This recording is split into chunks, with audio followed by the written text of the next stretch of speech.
আজি ঝড়ো ঝড়ো মুখর বাদল দিনে। গুড মর্নিং এভরিওয়ান, একটা বৃষ্টিমুখর দিনের শুভেচ্ছা জানিয়ে আজকের ব্লগটা শুরু করছি। বাড়িতে যদি থাকো তাহলে বৃষ্টির দিনটা বেশ ভালো, কিন্তু যদি বাইরে বেরোতে হয় তাদের জন্য একদমই ভালো না।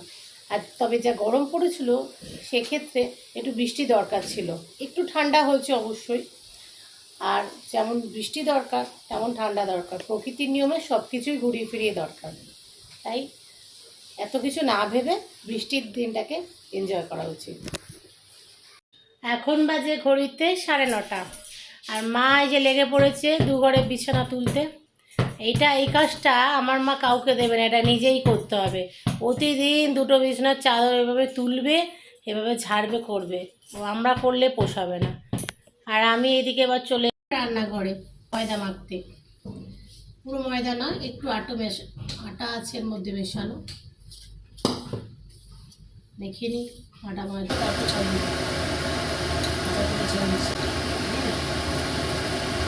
লুচি লুচি ফুলকো লুচি। বন্ধুরা, আজকে ব্রেকফাস্ট বৃষ্টির দিনে লুচি হচ্ছে। মা লুচি বেলছে, আমি ভাজবো। গরম গরম লুচি আর আলু ভাজা আজকের ব্রেকফাস্ট। কে কে খাবে ফুলকো লুচি? চলে আসো আমাদের বাড়ি, লুচি আর মাংস খাওয়াবো। আমার বাবার গরম লুচি ভাজলে একটা এরকম গরম গরম দিতে হবে টেস্ট করার জন্য। আর এদিকে আবার বলবে রান্নার ঝাঁঝে টেকে যাচ্ছে না, তাহলে বলো করবোটা কি? রাস্তা থেকে কিনে নিয়ে এসে খাবে না। তাই গরম লুচি খেতে গেলে আর আলু ভাজা খেতে গেলে বলো ঝাঁঝটা তো সহ্য করতে হবে, সেটা আমার বাবা করবে না। ঝাঁঝ এই দেখছো দরজা ফরজা সব খুলে দিয়েছে। তা লুচিটা কেমন হয়েছে আমি করলাম, খুব সুন্দর লুচি হয়েছে। দেখো মাখতে মাখতে আস্তে আস্তে শিখে গেছে। আগে লুচি ভাজলে শিখতে পারা যেত না দাঁত দিয়ে, এখন দেখো ইজিলি খেয়ে নিচ্ছে। তাহলে ইচ্ছা থাকলে মানুষ সব পারে, তাই না? এই যে জলখাবার রেডি, লুচি আর আলু ভাজা। এই যে বাবাকে দিয়ে দিই। বাইরের প্রকৃতিটা দেখো আজকে কি সুন্দর, পুরো বৃষ্টির ওয়েদার। খিচুড়ি খেলে ভালো হতো, কিন্তু আমার মা খিচুড়ি খেতে চাইছে না। দেখেছো কি ছোট ছোট ইলিশ। লাল শাক ছাড়াতে, শাকের মধ্যে সব থেকে লাল শাক ছাড়ানো আমার মনে সব থেকে ঝামেলা। কোথায় পোকা আছে না আছে, আর আমিও তো ভালো শাক কাটতেও পারি না।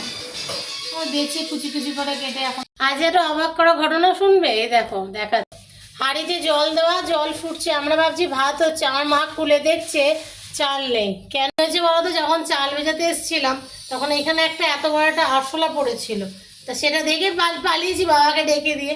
এবার মা বাবাকে বলেছি হাঁড়িটা জ্বালিয়ে দাও, জ্বালিয়ে দিয়েছে। আর জল ফুটছে, মা যখন এই ঢাকনাগুলো নামিয়েছে দেখছি ওর মধ্যে চাল নেই, পুরো ফাঁকা জল।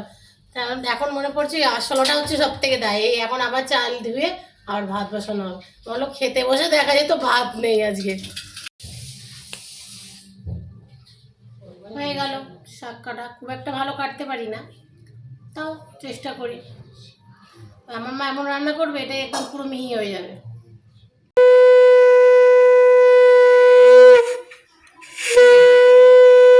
লাঞ্চের মেনু দেখে নাও। বাবা খেয়ে চলে গেছে। এটা আমাদের লাল শাক ভাজা, ইলিশ মাছের তেল ঝোল যেটা মা বানাচ্ছিল, আর হচ্ছে পটল পোস্ত। আজকে একবেলারই রান্না হলো। বিকালে জানি না কি হবে, দেখা যাক। বাবা বেরোলো একটা কাজে, এই হচ্ছে। আর ভাত তো থাকবে, লাঞ্চটা করে নিই। এই যে বাবা বেরিয়েছিল দুপুরবেলা, বললাম। এই যে বাড়ি চলে এসছে, একটা জিনিস নিয়েছি। কি এনেছে দেখাচ্ছি তোমাদের। শুভ সন্ধ্যা। এখন বিকেলবেলা একটু চা করতে চলে আসলাম। যেহেতু বৃষ্টির ওয়েদার, একটু আদা দিয়েই চা বানাচ্ছি। আর দেখো সেদিনকে যে মেলা থেকে কাপটা এনেছিলাম, আলোতে বুঝতে পারিনি জায়গাটা কিরম চোট করা। এখন তো ফেরত দিলেও নেবে না, মানে এমনভাবে ভাঙা, একটু বুঝতে পারছো কি না জানি না। তো এখানে মানে রং করে দিয়ে দিয়েছে। বলো, এই কাপগুলো কিনেছিলাম সেদিনকে। আজ নতুন কাপে চা খাওয়া হবে সন্ধ্যেবেলা। বাবা আসার সময় সিঙ্গাড়া নিয়ে এসেছিলো, তো সিঙ্গাড়াটা তো ঠান্ডা হয়ে গেছে, তাই একটু মাইক্রোওয়েভে গরম করে নিলাম। এই যে সন্ধ্যাবেলার টিফিন মুড়ি আর সিঙ্গাড়া।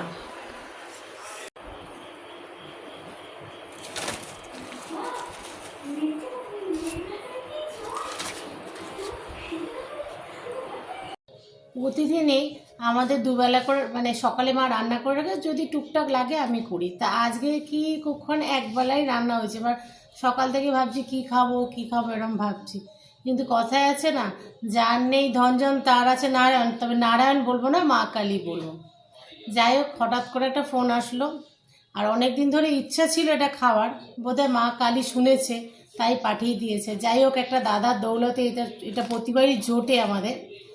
আর থ্যাংক ইউ সো মাচ দাদা, তোমাদের আমাদের সবার তরফ থেকে তুমি ছিলে বলে এই ভোগটা পেলাম।